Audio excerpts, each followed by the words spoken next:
آپ میں سے بہت سارے لوگ روزانہ استغفار پڑھتے ہوں گے اللہ تعالیٰ سے اپنے گناہوں کی معافی مانگنے کے لیے، لیکن کیا آپ اس طریقے سے استغفار پڑھتے ہیں جس طریقے سے اللہ تعالیٰ کا فرمان ہے؟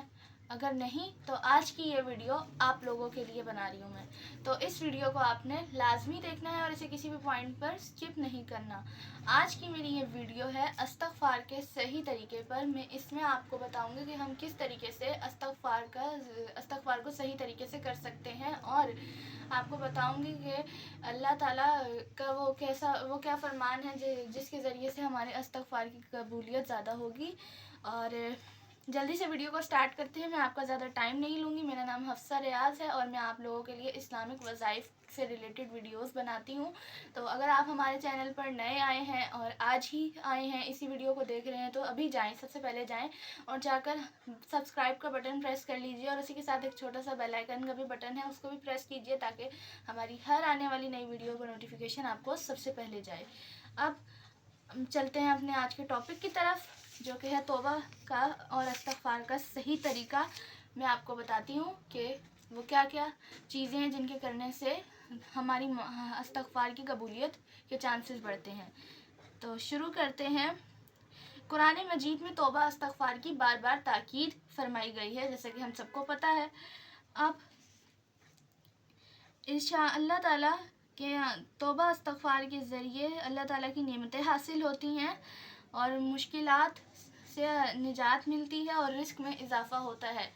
یعنی اللہ تعالیٰ استغفار کے ذریعے سے ہمیں اپنی نعمتیں بھی دیتے ہیں اور ہماری مشکلات کو آسان بھی کرتے ہیں اور ہمارے رزق میں بھی اضافہ فرماتے ہیں۔ انبیاء کرام علیہ السلام کی مثال لے لیتے ہیں۔ انبیاء کرام علیہ السلام نے ہر دور میں امت کو استغفار اور توبہ کی تلقین فرمائی، جیسا کہ ہم جانتے ہیں۔ اب حضرت نوح علیہ السلام نے اپنی قوم کو اس طرح ترغیب دی استغفار کی۔ بسم اللہ الرحمن الرحیم۔ استغفروا ربکم انہ کان غفارا یرسل السماء علیکم مدرارا ویمددکم باموال وبنین ویجعل لکم جنات ویجعل لکم انہار۔ یہ سورہ نوح کی آیت ہے، یہ آپ کو قرآن پاک میں بھی ایزیلی مل جائے گی۔ اس کا ترجمہ دیکھتے ہیں جس سے ہمیں استغفار کی فضیلت کے بارے میں پتہ چلے گا۔ اپنے رب سے معافی مانگو، بے شک وہ بڑا بخشنے والا ہے، اور وہ تم پر آسمان سے موسلادھار بارش بھیجے گا، مال اور اولاد بیٹوں سے تمہاری مدد فرمائے گا، اور تمہارے لیے باغ بنا دے گا اور تمہارے لیے نہریں جاری کر دے گا۔ اس ترجمے سے اس خوبصورت آیت کے ترجمے سے ہمیں یہ پتہ چلتا ہے کہ استغفار کی کیا فضیلت ہے، اس کی کیا اہمیت ہے، اور اس کے ذریعے سے ہمیں کیا کیا حاصل ہوتا ہے۔ اب آگے چلتے ہیں اور میں آپ کو مزید بتاتی ہوں اس کے بارے میں۔ اب احادیث سے اس کی مثال لے لیتے ہیں، اگزامپل لیتے ہیں۔ احادیث مبارکہ میں بھی توبہ استغفار کی بڑی تاکید فرمائی گئی ہے۔ ایک حدیث شریف میں سرور کائنات فخر موجودات سیدنا حضرت محمد مصطفیٰ صلی اللہ علیہ وآلہ وسلم کا ارشاد گرامی ہے: اے لوگو، توبہ کرو، میں بھی دن میں 100 مرتبہ توبہ کرتا ہوں۔ مقام حیرت ہے کہ رسول اکرم صلی اللہ علیہ وآلہ وسلم، جو کہ سراپا معصوم اور گناہوں سے پاک ہیں، روزانہ 100 مرتبہ استغفار پڑھتے ہیں، اور ہم جو سراپا خطا ہیں دن میں ایک بار بھی استغفار نہیں پڑھتے۔ ایک اور حدیث پاک میں ارشاد رسول صلی اللہ علیہ وآلہ وسلم ہے کہ جو آدمی باقاعدگی کے ساتھ بلا ناغہ استغفار کرتا ہے، اللہ تعالیٰ اس کے لیے ہر تنگی اور نجات کے راستے نکال دیتے ہیں، رنج و فکر سے نجات عطا فرماتے ہیں اس کو، اور بے گمان رزق عطا فرماتے ہیں۔ آگے چلتے ہیں۔ میں آپ کو اور مزید اس کی تفصیل بتاتی ہوں تاکہ آپ کی نالج میں بھی اضافہ ہو اور آپ کو آسانی ہو۔ حضرت آدم علیہ السلام کی مثال لیتے ہیں اب ہم۔ حضرت آدم علیہ السلام سے بھی جب غلطی اور خطا سرزد ہوئی تھی تو وہ خطا توبہ و استغفار کے ذریعے ہی معاف کر دی گئی تھی۔ قرآن مجید میں حضرت آدم علیہ السلام کی یہ دعا مذکور ہے: بسم اللہ الرحمن الرحیم۔ ربنا ظلمنا انفسنا وان لم تغفر لنا وترحمنا لنکونن من الخاسرین۔ یہ بڑی مشہور دعا ہے۔ ترجمہ: اے ہمارے پروردگار، ہم نے اپنی جانوں پر ظلم کیا، اگر آپ معاف نہیں فرمائیں گے اور ہم پر رحم نہیں فرمائیں گے تو ہم خسارہ پانے والوں میں سے ہو جائیں گے۔ استغفار کے ان کلمات کی ادائیگی کے بعد اللہ تعالیٰ نے حضرت آدم علیہ السلام کا وہ قصور معاف فرما دیا۔ احادیث میں استغفار کے مختلف کلمات مذکور ہیں، وہ یہ ہیں: بسم اللہ الرحمن الرحیم۔ جناب رسول صلی اللہ علیہ وآلہ وسلم یہ کلمہ استغفار 100 مرتبہ پڑھتے تھے، یعنی کہ ہمیں بھی یہ پڑھنا چاہیے۔ بسم اللہ الرحمن الرحیم، رب اغفر لی وتب علی انک انت التواب الرحیم۔ اے میرے رب مجھے بخش دے، بے شک تو بخشنے والا اور معاف کرنے والا ہے۔ اگلی آیت دیکھتے ہیں: استغفر اللہ الذی لا الہ الا هو الحی القیوم واتوب الیہ۔ ترجمہ: میں اللہ سے مغفرت طلب کرتا ہوں، میں جس کے سوا کوئی عبادت کے لائق نہیں، وہی زندہ اور قائم رہنے والا ہے بے شک۔ آگے چلتے ہیں اور دیکھتے ہیں کشست مال کے لیے بعد نماز فجر روزانہ 3 بار یہ استغفار پڑھیں۔ بسم اللہ الرحمن الرحیم۔ بسم اللہ الرحمن الرحیم۔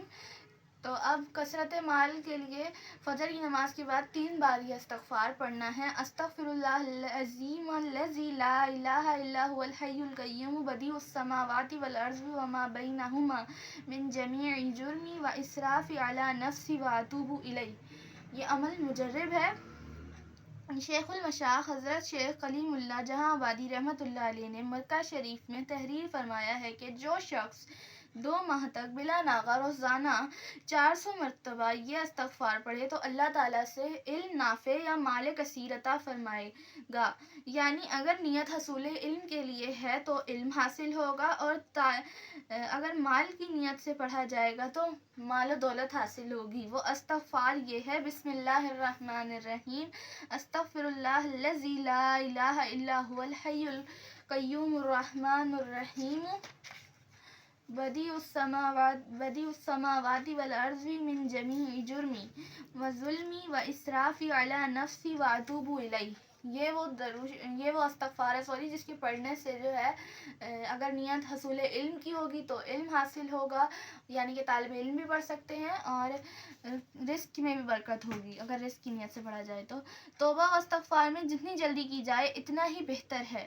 جیسے ہی گناہ سرزد ہو تو فوراً اللہ رب العزت سے اس کی معافی مانگ لینی چاہیے، اور اللہ کے آگے سر ندامت سے جھکا کر اپنے قصور اور کوتاہی کی معافی مانگنی چاہیے، اور ورنہ مرتے دم تک شیطان کی کوشش ہوتی ہے کہ وہ دل میں یہ خوش فہمی پیدا کرتا رہے کہ ابھی تو ہماری عمر ہی کیا ہے، بعد میں توبہ کر لینا، یہاں تک کہ موت سر پر آ کھڑی ہو جاتی ہے اور انسان توبہ اور استغفار سے محروم رہ کر اپنے آپ کو تباہ و برباد کر لیتا ہے۔